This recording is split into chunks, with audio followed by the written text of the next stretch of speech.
Hi, good afternoon, everyone.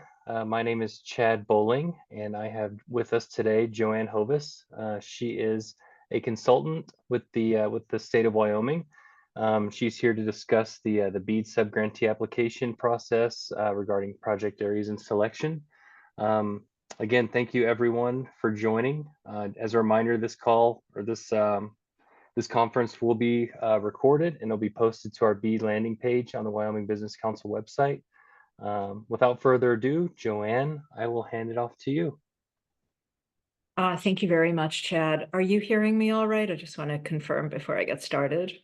Yes, I can hear you. Great. All right, great. Well, good morning, everyone. It's a real pleasure to be with you.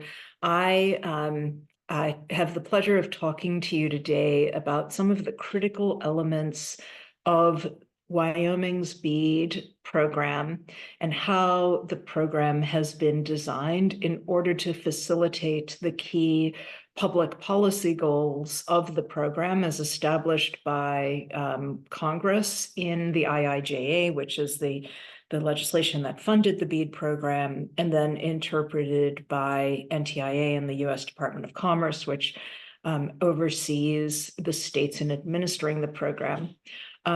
I'm going to share with you a whole lot of information about some of the critical elements of how the Wyoming Broadband Office is going to make decisions about selecting applications across the state for the program. And the elements that go into that, including how the project areas can be designed by applicants, the role of benchmark pricing, how applications get prioritized, and then what the actual decision-making flow for selection will look like. All of the items I'm going to share with you were developed by the Wyoming Broadband Office as part of a document called the Initial Proposal Volume 2, or IPv2. You'll hear me refer to it as both of those things. And the initial proposal is a document that was required by the statute that created BEAD, that every state or territory that wanted to fund BEAD wanted to receive BEAD funds to then subgrant to ISPs throughout the state. All of those states and territories had to develop a proposal for how they would do it. Volume 1, as you know, was about the challenge process. Volume 2 of the initial proposal was about how the grant program itself would be run. And in federal jargon, the grant program is known as the subgrantee selection process, but we'll just call it the grant program. And I'm going to describe these elements of the grant program. There's another really critical element that I know you will all be very interested in, which is how the scoring works and what the relationship is between the scoring and the things I'm going to talk about today. I will show you, hopefully in a way that is understandable in graphics, how scoring fits into the overall program design. But I'll also note that the Broadband Office has another webinar coming up. I believe it's on the 30th, that will be a deep dive into scoring. Scoring, like all these other elements of today's agenda, had to be developed under some very prescriptive federal rules. And we will show you when we do that workshop what that looks like, what the rules were, and how the scoring was developed, both for priority projects or end-to-end fiber, and then for other forms of reliable broadband service as determined by the statute. So we won't go deep into scoring today other than noting where it fits into this other set of issues. But the scoring will be the subject of a very deep dive coming up in this series of webinars. Final point before we jump in is that we'll have opportunity for questions toward the end of this hour. Please feel free to tee those up in the chat. As I know, Chad is keeping an eye on them, and we'll take over when we get to the Q&A portion of today. And then any questions we don't get to or that we can't answer completely today will be addressed in the frequently asked question document that will be shortly updated. So all of that by way of background and framework. Final two quick points, although I've sort of made these already. The first one, all of this was done under federal rules that were very clear and very narrow in the amount of flexibility that was offered to the states. Every state designed a program within federal parameters, and what you're going to see is a program that fits within those federal parameters. And I'll share with you in what ways this is the case. But if this program looks very different to other grant programs that you have participated in Wyoming or elsewhere, part of the reason is because the federal rules for it are different. The federal restrictions and requirements are different. And the federal goal and outcome for this program, which is that the state use its resources in a way that gets to 100% of eligible locations, that is also different to any other grant program we've seen before. And as you'll see, that dictates a lot of these different elements that we're going to talk about. So that was point number one, the importance of understanding the federal role here. And the second point is that initial proposal, volume 2, that I was talking about a moment ago, is the most important document in BEAD.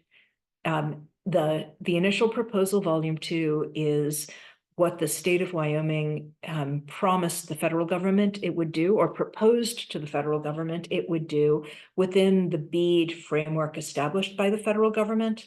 That is a written document that includes all of the things we're talking about here. And that process was then approved by the federal government. The initial proposal, volume 2, is effectively the Bible for how this grant program will be run. And while I'm going to show you some language from that document, I'm going to show you some graphics that attempt to simplify some portions of that document. I can't emphasize enough how important it is that that document, if you are applying for a grant for BEAD in Wyoming, that document should be on your bedside table. It is on mine. It is the document that lays out every element of how this will be done, what all the rules are, what the scoring is. It is the best guide you have to maximizing this program. And you'll see as we go through it, we will give you page references in the initial proposal, volume 2, so you can find these sections. If you have any questions needing more help with regard to which portion of the initial proposal, volume 2, you should be looking at, just let us know. It's a critically important document and is the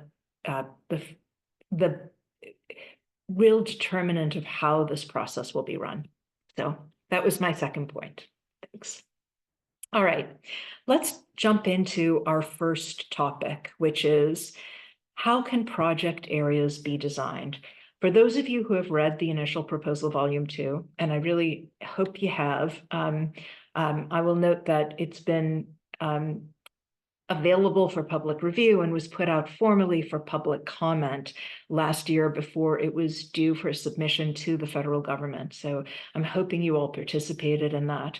But for those of you who are trying to understand how can project areas be designed here, you will see in the initial proposal, volume 2, that project area design for BEAD under the federal rules by virtue of the federal requirements looks very different than it looked, for example, in the context of the ARPA programs that the Broadband Office has administered in the past. And the reason for that is that the requirement to get to 100%, to develop a solution for 100%, even in the absence of sufficient funding to do so, is still a real requirement. And so each state had to determine how to incent applicants to apply for as many locations as possible within a given grant area. NTIA encouraged the states to define the grant areas based on some kind of boundary, not based on simply allowing applicants to select their own locations.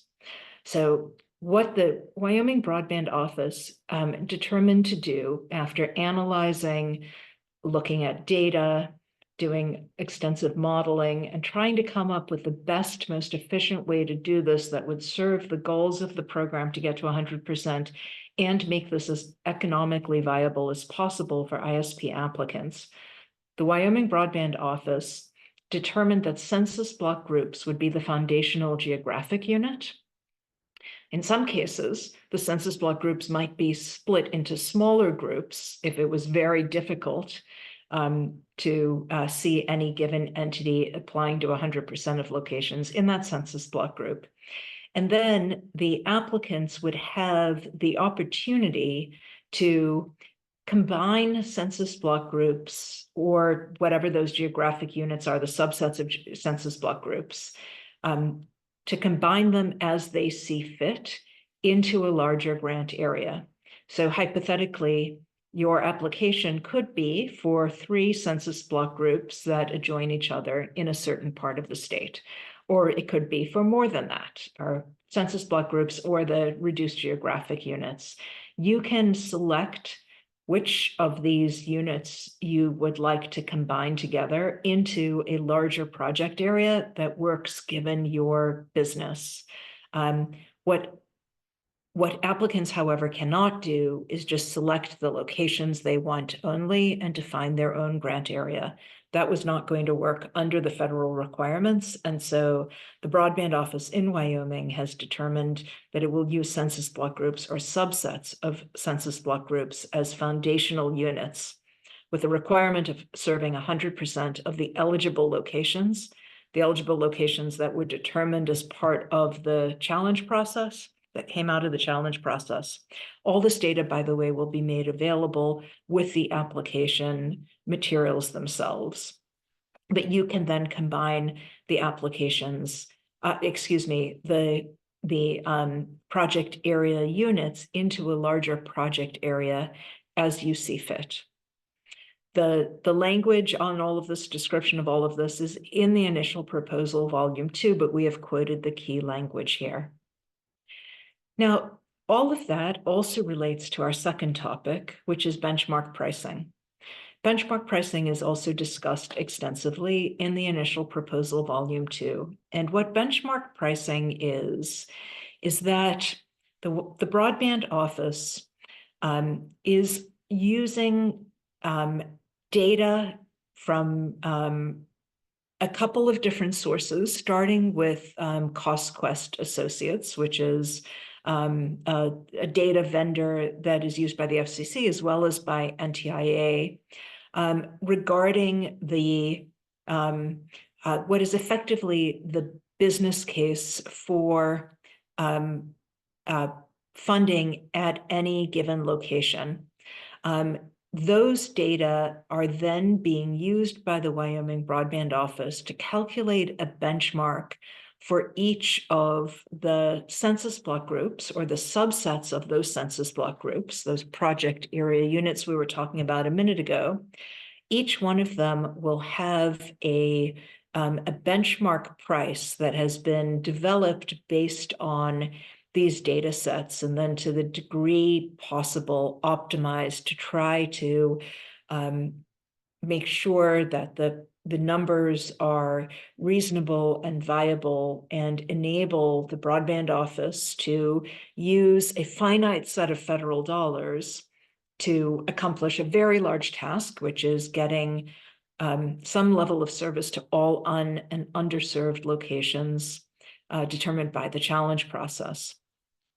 And the total of all the benchmarks for all the census block groups in Wyoming will have to be equal to the total number of dollars available through the BEAD program for the state of Wyoming as allocated by NTIA from the overall BEAD budget.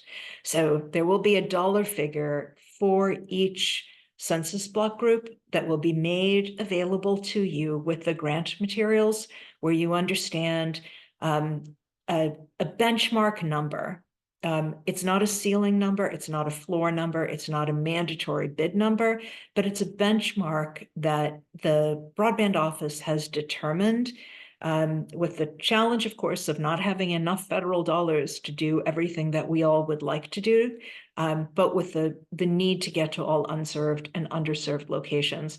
It's informational data for you that will hopefully be very valuable in you understanding how the Broadband Office thinks, at least preliminarily, funds can be optimized across the state to maximize the outcome in light of the statutory requirements.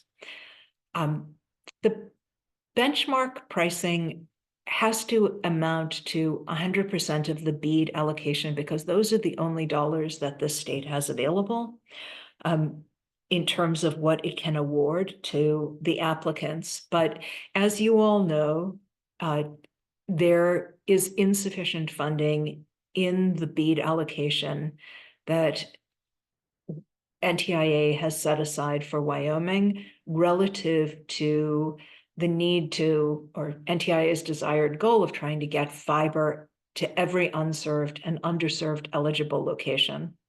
The benchmark pricing takes into account the fact that we simply can't expect that the dollars available could fund fiber everywhere.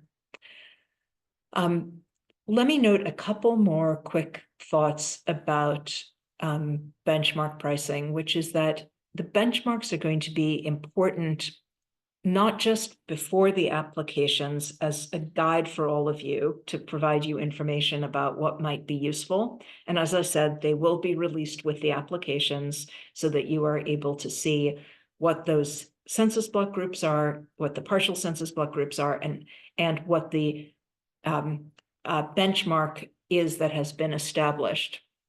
But after the applications are received, the benchmarks will become quite significant with regard to analyzing the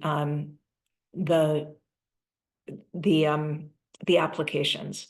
I'll talk in a few minutes how the benchmark will fit into making determinations. As I said, it's not a floor, it's not a ceiling, it's not a mandatory bidding number, but I'll show you how it does fit into decision making. And I just want to note that as you combine census block groups into a single application, the total sum of all of the benchmarks for those different census block groups would be your total benchmark for that application, and the Broadband Office will analyze it accordingly. I'm going to stop here on benchmark pricing, but we'll come back to it, as I said, when we talk about the decision making. And it will also be a very important topic when we talk in detail about scoring, because benchmark pricing and the relationship between the proposed cost per census block group and the actual benchmark is an important factor in scoring. Again, not a ceiling, not a floor, but a factor. Okay. Let's talk now about technology prioritization. And this is an important topic. I know you are all aware of the fact that the federal government has established that the priority technology will be fiber, and that other types of technologies fit in otherwise. I'm going to show you some materials from the federal government that will help you to just visualize even more clearly how the federal government is thinking about this. And part of the reason I want to show it to you is because it has been a guide to the Broadband Office for how to structure the BEAD program in Wyoming for how technologies work. everything you're about to see is from this guidance document that was released by NTIA in January of this year. I'm going to go quickly through some of it, but I want to show it to you because I think this is really useful material for getting your arms around some of the technology prioritization and the decision flows if you are still sorting through some of that. So very quickly, what you have in this NTIA document is definitions of different kinds of technologies. And the most important thing I would note here is that reliable broadband service has a very particular meaning, and it includes end-to-end fiber, as you can see at the top here, cable modem or hybrid fiber coax, HFC, DSL technology if it meets technical requirements for reliable broadband service, and then terrestrial fixed wireless that uses all licensed spectrum or hybrid licensed and unlicensed spectrum. That is reliable broadband service. That is what the state has been charged by the federal government with trying to get to as many eligible locations as possible. Within that framework, end-to-end fiber is the priority. So a priority broadband project is any project that is reliable broadband service that uses end-to-end fiber. Non-priority will be, or qualifying will be all of the other technologies under definition number one, all of the other reliable broadband services other than end-to-end fiber. So HFC, DSL, and licensed or hybrid fixed wireless, with end-to-end fiber being the priority. We'll look at what that means from a decision-making standpoint in a few minutes. Then looking at number 4 here, alternative technology, and this is a lot of federal jargon, I know, but it's important jargon here. Alternative technology is any technology that is not reliable broadband service. So it doesn't qualify under number 1. And that would be unlicensed fixed wireless, so any fixed wireless that relies solely on unlicensed spectrum, and low Earth orbit satellite, LEO satellite. Still has to meet the BEAD technical requirements to be funded, but is of these 2 other technologies that do not qualify as reliable broadband service in the federal framework for BEAD. And you see some of the technical requirements here. So what does all of this mean? Well, here is how NTIA is prioritizing technologies based on those definitions. As you can see up at the top, highest priority is reliable broadband service that is end-to-end fiber, which they call reliable broadband projects.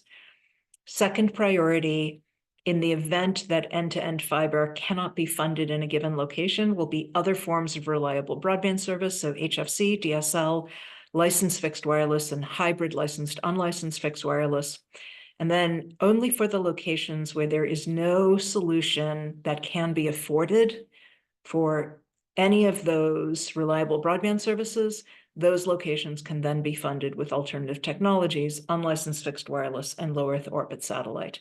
That is the prioritization. By the way, that inverse pyramid doesn't necessarily suggest that the great bulk of the funds will go for fiber and a small portion of the funds for the other technologies. That inverse pyramid is showing us the prioritization. We do not know until the applications are evaluated and the process fully engaged what percentage of the funds will go for fiber, what will go for other reliable broadband services, and what will go for alternative technologies. That's going to depend on the applications. But this is the prioritization, and I think NTIA's hope is very much that there will be an enormous amount of fiber funding. So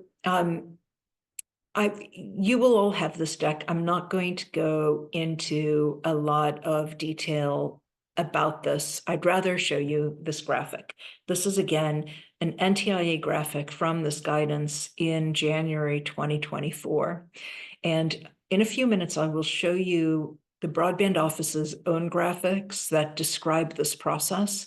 But let's start with this graphic, which is in a similar format to that of the broadband office. It's just a simplified version that provided guidance to all the states for how NTIA wants decision-making to be undertaken and how this should proceed in order to meet federal requirements. So if you start on the left at the top there, the bids come in, right? The bids are received. And the analysis that the broadband office in Wyoming and every other state and territory has to do is, are there priority bids? Are there end-to-end fiber bids for any given project area? If the answer is yes, the next question is the cost within the extremely high cost per location threshold? And if the answer to that is yes, then that highest scoring priority broadband application that fits within the extremely high cost per location threshold can be preliminarily awarded, subject to NTIA's approval at the end of this lengthy process that includes a final proposal that NTIA will review and approve. I'm coming back to the extremely high cost per location threshold, I promise. But I just want to show you the flow here. So are there priority bids? Are there end-to-end fiber bids? Yes. Is the one that scores highest within the threshold? Yes, it can be awarded. If it's not within the threshold, potential for a negotiation. If the negotiation doesn't bring it within the threshold, then we move down, and I hope you all can see my cursor. We now move down to, are there applications for reliable broadband services other than end-to-end fiber, which have already been exhausted? If yes, is it within the threshold? If yes, that gets awarded. And if not, and negotiations are not fruitful, then the state may select unlicensed fixed wireless or LEO satellite. That's the overall, in remarkably simplified version of what every broadband office in the country will have to do in executing this program. So let's talk for a minute about the extremely high cost per location threshold, because that is a very lengthy piece of federal jargon. And I'm just going to call it the threshold, or I'm even going to just call it the budget, because what it really means, what it amounts to, is that the state has to analyze bids in the order of prioritization that is required by the federal government, right? So fiber at the top, then other reliable broadband services, then alternative technology, with the scoring determining the order within each technology category. So the highest scoring fiber application, then the second highest scoring fiber application for a given area, and so on down through that ranking. And the state has to look at that and determine whether that highest ranked, highest scoring fiber application is within the funds that the state has available, given the need for the state to reserve funds for the rest of the state, for all the other eligible locations. And this is dictated by that requirement to get to 100% of all eligible locations. So the state can't just do what has been done in just about every other grant program for broadband ever administered by federal or state authorities, which is to take the best applications, rank them, and give awards to the highest scoring ones until running out of funds. Can't do that for BEAD. With BEAD, we have to get to 100%. So that means that funds have to be reserved for other parts of the state. And that means that in order for the state to fund any given application, the cost of that application has to fit within a budget that allows for keeping enough funds to fund everywhere else in the state. What that budget will be determined based on the bids that are submitted and analyzing them to understand how much funding is available. What does all of this mean? And I'll talk about that more in a few minutes, but the extremely high cost per location threshold is the federal government's terminology for that. Is it enough, or is this bid just so expensive that if we were to fund this, we wouldn't be able to fairly treat other areas. So the way the federal government has noted this is if a fiber bid is just too expensive to be affordable given the overall BEAD budget for the entire state, then it exceeds the extremely high cost per location threshold. And if it does exceed the extremely high cost per location threshold, then the state can look at other technologies.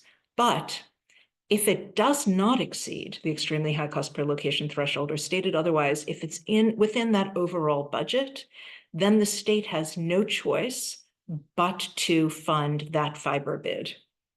So is it a reasonable cost within that budget, or is it within the extremely high cost per location threshold, is the federal test. And if it is within that threshold, then that fiber bid must be funded. And then the same analysis for every other census block group or project area that is proposed. But where it's too expensive that it's just not practical, given all the needs of the rest of the state, then the state may move on to all other technologies such as HFC, DSL, licensed fixed wireless. And if all of those are too expensive, that it's just not affordable given the need to go everywhere, then the state may move on to unlicensed fixed wireless or LEO satellite. That is the overall federal framework for how decision-making will happen within BEAD. This is entirely different to anything we've all seen before. And the state of Wyoming's initial proposal, volume 2, is designed to try to take this relatively simple framework, we all wish it were quite this easy, and try to make that into something that is fully fleshed out for purposes of addressing the needs of the state of Wyoming, where we have hundreds of census block groups, for example, many thousands of unserved and underserved locations, many of them in very remote areas. That's the framework. By the way, you will all have this deck, and what you'll see here is language that will help you to understand how the cost threshold works and so on. But I can't emphasize enough how that initial proposal, volume 2, is the most important document for you all to have in your backpacks, briefcases, on your bedside tables at all times, because it is the Bible for how to understand the kind of how these decisions will be made, and thus how you should design your grant application. Okay, let me now show you what project selection will look like. And what this is how does this NTIA graphic get translated into something that the Wyoming Broadband Office can actually execute, given all of the things we've talked about in the past 30 minutes. And that is the project selection process, which is what you are seeing here. Now, you will all have this deck, you will have this graphic, and this is actually 3 graphics. There's step 1, which is priority broadband or end-to-end fiber. There's step 2, which is reliable broadband service, which, as you know, is HFC, licensed fixed wireless, hybrid licensed, non-licensed fixed wireless, and DSL. And then there's step 3, which is alternative technologies, which is unlicensed fixed wireless and LEO satellite. You will have all of this, I promise, but all of this is also just a graphical, it's an effort to simplify and represent graphically the process that is described in the initial proposal, volume 2. So please, I'm saying it again, I'm going to be tedious about saying it. Please make sure you read this section of the initial proposal, volume 2. It is requirement 8 of NTIA's rules, and you can find it there. You'll see what the requirement is and how the Wyoming Broadband Office answered this requirement in the initial proposal, volume 2. Okay, so now this is the most critical part, I think, in many ways, of understanding how this program is going to work. We again start on the top left with applications being all of the applications being received, scored, and ranked, with priority applications first. So the priority applications are the ones that are end-to-end fiber. They will be ranked first in order of their scoring. Below that will be reliable broadband services in order of their scoring. And the way the process has been designed for Wyoming is that the highest scoring applications across the state, and I'm in the second block over here, I'm hoping you can see my cursor, will be considered first, because these are the highest ranking of the end-to-end fiber highest scoring. For the applications that are highest scoring across the state that don't overlap with each other, the analysis will be done, is the application within the extremely high cost per location threshold? If not, can it be negotiated to below the threshold? If it can't, if there's simply no way to bring it within the budget that the state realistically can afford to spend based on that negotiation, then it's removed from consideration. And we go back around here, and the next highest scoring application is then taken into consideration going through this process again. Is the application within the extremely high cost per location threshold? Can it be negotiated to within it or not? And here we're looking at non-overlapping applications. So if you'll recall, 20 minutes ago, I said you all will be able to combine census block groups and partial census block groups into grant areas as you see fit. What that means is that ISP-A may have 12 census block groups in their application. ISP-B may have 7, but they overlap for 3 of those. This is obviously a complexity of the program, but all of the applications throughout the state that are highest scoring that don't overlap with each other will be considered first to determine, is it within the extremely high cost per location threshold? Can it be negotiated to below it? Let me continue with what the process, is that if it's within the extremely high cost per location threshold, there's then an analysis of, is it within the benchmark? And if it is, then it automatically goes to preliminary assignment. So the benchmark, remember, is that number that's being determined through data analytics as to what a benchmark number might be for each census block group or partial census block group. We talked about that just a few minutes ago, and I said, remember, the benchmark will have importance for other purposes. It's not a floor, it's not a ceiling, but it is part of this analysis here. If it is within the benchmark preliminary assignment, but I just said it's not a ceiling, right? It may be that the state has determined that there is additional funding available based on other negotiations, and it can be negotiated to within reasonable cost. So even in that case, if it exceeds the benchmark, it could still be preliminarily assigned, that application, to those census block groups, a preliminary award subject to NTIA approval. But if not, if this is another no, that application gets removed from consideration and the next highest scoring application is considered.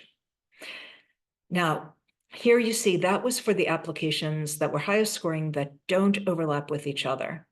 But if applicant A, in the hypothetical I suggested a minute ago, had 12 census block groups, and there was an overlap of 3 with applicant B, who had 7 census block groups, and applicant A got preliminarily assigned for those 12, then applicant B only has 4 remaining census block groups. They started with 7, but the overlap of 3 has been preliminarily assigned to applicant A. So after all of this happens, then the overlapping applications are considered. And applicant B now scored really high too, but not as high as applicant A. And there are 4 of the census block groups that applicant B still has left. So what the broadband office will do then is make an offer to applicant B for those remaining 4 census block groups, an offer for the amount of funding that is within the budget. And if it is feasible to fund that, if the applicant accepts or the negotiation results in a dollar figure that is within the budget, then the application goes through the same analysis. So is it within the budget? Is it within the benchmark? Can it be negotiated to within reasonable cost? If so, preliminary assignment. And this cycle happens over and over for as long as there are fiber applications available. Cycling through all of the applications, looking for solutions that are within the budget, that are affordable to the state, given the number of dollars that are available, to try to assign as many of the census block groups as possible to fiber, given the funding that is available until there are no there are no fiber applications that are left to analyze. It is possible that during this process, WBO can do the following things. It can make an offer to applicants in adjacent areas or nearby areas for census block groups that nobody bid on or for which there is no solution. It may also, as a last resort, as part of this process, after going through this entire cycle that we just talked about, it may offer that applicants can potentially remove a handful of costly locations to try to come in within a budget that WBO can afford, given its BEAD allocation. And it may choose to use those strategies during the negotiations, subject to the availability of time and the usefulness of those strategies at that moment. And when it has exhausted all of these opportunities, I'm sorry, I meant to be on this slide, and I seem to have gone down to this one instead. We're still talking about fiber. It's the same set of rules that WBO can make offers to applicants in adjacent nearby areas, can potentially remove costly locations, and it may possibly choose to run a second round with adjusted parameters if necessary, then taking us back up to the top here. All of those are options for WBO, subject to its the availability of time and how useful those strategies seem at that moment. And then once all of this has been exhausted, WBO will move on to step 2. And I know this says alternative technology selection process. That is a typo. I apologize. It should say other reliable broadband services selection process. And we'll update this document before it gets posted to the WBO website. But following all of this analysis for end-to-end fiber, priority broadband, WBO then moves on to step 2, which is other reliable broadband services, HFC, licensed fixed wireless, hybrid fixed wireless, DSL, etc. Anything that meets NTIA's definition of reliable broadband service. And this process then replicates itself. It repeats itself. Repeats, I should say, not replicates. It repeats itself for purposes of all of those applications. So if step 1 was doing this process for all of the fiber applications, step 2 is doing it for all the other reliable broadband service applications. The same set of questions, the same set of analyses, the same effort to identify the highest scoring application for any given census block group that is within budget.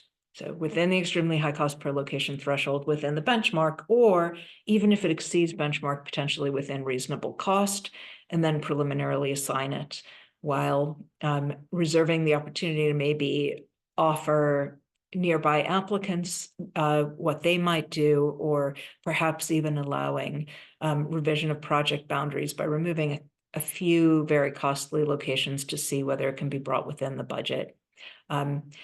In some parts of the state, this may happen at the same time as step one, because if there are no fiber applications at all, this process for those census block groups that receive no fiber applications, there would be no need to wait. This analysis can happen for those census block groups. But if there are fiber applications, then those have to be prioritized under NTIA's rules. And step one to analyze fiber has to happen first until fiber options are exhausted, and then we can move on to step two. When step two is exhausted, then we move on to the alternative technology selection process. And that process, under NTIA's rules, which I'm going to just share that there is a certain amount of mild uncertainty about that right now. But alternative technologies, you'll recall from when we were talking about definitions, are unlicensed fixed wireless and LEO satellite, which NTIA said can be funded to get to 100%. In the event that reliable broadband service options are simply not available or can't be funded within the state's budget. About 3 weeks ago, NTIA released new tentative guidance that we expect will probably be finalized very soon, that they will require the state, before funding alternative technologies, to make sure that eligible locations that would get alternative technologies don't already have alternative technologies. So that's what this orange box is here. And I say there's uncertainty because they haven't finalized those rules yet, although the expectation is that they'll do so relatively soon. What this means is that if a given location has unlicensed fixed wireless that is 100 by 20 with the appropriate latency under the NTIA rules, the state won't then be required to fund unlicensed fixed wireless with the same technical parameters. Those locations simply would not be funded for new technology. Only in the locations where there's no existing alternative technology and for which step one and step two did not result in a solution for reliable broadband service, they would then be evaluated in light of LEO satellite and unlicensed fixed wireless applications in order to get to that 100% requirement. So looking at this again, you see the NTIA framework for it. The bids come in. We question, is there fiber? Is it within the budget? If yes, it gets funded. If no, is there an alternative reliable broadband service offer? Is it within the budget? If yes, it gets funded. If no, then consider unlicensed fixed wireless or LEO satellite. That's the framework the federal government set out. This is what the Wyoming Broadband Office anticipates doing. Is there a fiber application? Is the highest scoring application within the budget? If so, it gets funded. If not, move on to reliable broadband service, HFC, licensed fixed wireless, DSL, etc. Is the highest scoring application within budget? If yes, it gets funded. If no, we move on to alternative technologies. So I am going to stop there and hand this back over to Chad. I look forward to questions and the opportunity to learn about your thoughts on this. Thank you. Thanks, Joanne. It looks like we do have a couple of questions in the Q&A. The first question, are the maps finalized from the challenge process? If not, what is the ETA on this? I presume we can't design projects until the location map is fully solidified, since it is subject to change. Yep, thanks. Thanks, Chad. And this is obviously a very good question. The challenge process has multiple elements and requirements, including NTIA approval. I am not an expert on the timing. So I think we should give you better timing estimates in the FAQ. But I will say that with regard to the um, the eligible locations, the project areas, meaning whether census block groups are going to be split or not, and the reference pricing for those census block groups and partial census block groups, for all of that, all of those data will be made available with all the application data at the time that is going to be, you know, well, at the time that all of that is made available. And I believe my colleague Julie may have some more information to share as well. I was just going to say it's a bit of a nuanced answer, so we'll follow up in the written FAQ document. Thank you. But we can absolutely commit to you that all of these data will be made available to you because they are necessary parts of applying. So the underlying comment was 100% right with the question. You obviously need all of that. Thanks. Oh, go ahead. Anything else, Joanne? No, other than that, I think it may be the same answer to the second question that's been posed here as well, Chad. Yes, thanks, Joanne and Julie. So the second question, someone asked, when will WBO release benchmark pricing for each project area be released? I think we should answer that as with the first one in the Okay. FAQ so that we can provide you with a full framework. But obviously all of that will be released in sufficient time for all of you to incorporate it in your applications because these are necessary elements of the application. Perfect. Thanks, Joanne. Looks like that is the last question we have for now. I believe I mentioned this before, but for those who weren't able to join when we started, this deck, along with the FAQs will be updated, and this deck will be uploaded to the Wyoming Business Council BEAD landing page as a reference. So yeah, and then it looks like our next webinar is scheduled for September 30th from 1 to 2 p.m. Mountain. And then it looks like the one after that, October 7th, then October 14th, all at 1 to 2 p.m. Mountain. And then our final scheduled webinar is November 4th from 1 to 2 p.m. Mountain. Again, this deck will be added to the BEAD landing page on the Wyoming Business Council website. And everyone who joined, took the time out of your day to join, thank you very much, and have a great rest of your week. Have a good day, everyone. Thank you. Thank Bye. you, Chad. Bye.